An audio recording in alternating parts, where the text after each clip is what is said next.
Bonjour et bienvenue, c'est la fin de la semaine et voici le catch-up de l'industrie de vendredi. L'équipe de Dukascopy TV vous présente toutes les dernières nouvelles rapportées par LeapRate.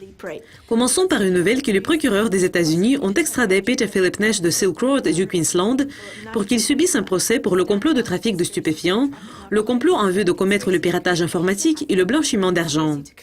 Reuters a rapporté que le porte-parole du département du procureur général des États-Unis a expliqué: je confirme que Peter Nash a été remis aux États-Unis suite à la demande de son extradition. Actuellement, les procureurs américains n'ont pas fixé une date pour le procès de M. Nash, mais cependant, il est probable que s'il a été extradé, les États-Unis ont des preuves substantielles. LeapRate a appris que l'ancien directeur général de FXCM, Tal Zohar, va rejoindre IG Group en tant que le directeur en chef et il mènera plusieurs projets innovants dans les domaines des relations avec les clients et des produits financiers avancés. Zohar a travaillé pendant 5 dernières années en tant que PDG de FXCM en Israël, l'ayant amené à devenir l'un des plus grands courtiers Forex desservant le marché israélien. Tal Zohar a déclaré à LeapRate: « Je suis heureux de rejoindre le groupe et d'apporter mes compétences à son succès continu. IG est un groupe fascinant avec des opérations à l'échelle mondiale et les défis complexes. »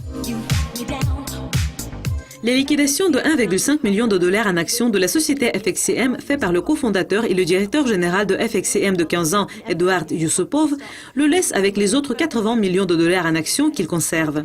M. Yusupov a vendu 30 000 unités d'actions ordinaires à 16,07 $, encore 38 813 unités à 16,30 $ et 24 931 unités à 16,28 $.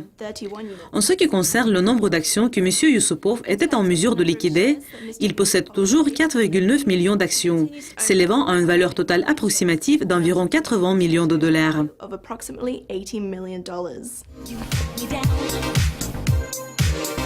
FX Pro a augmenté son effet de levier à 1 au moment où la monnaie souveraine de la Chine devient un instrument clé sur la scène mondiale. Jusqu'à récemment, le yuan offshore fournissait l'accès au marché de la Chine aux traders des économies au marché libre. Mais la Chine a fait beaucoup de progrès pour apporter la monnaie dans les domaines des négociants à l'étranger. Il est clair que les entreprises FX voudraient bien utiliser la fortune que cela peut apporter.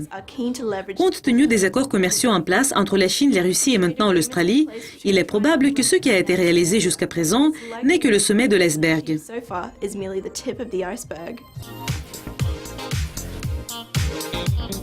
Bon, c'est tout pour le catch-up de l'industrie d'aujourd'hui. Donc, revenez lundi pour voir notre prochaine édition. Mais pour le moment, bon week-end, au revoir.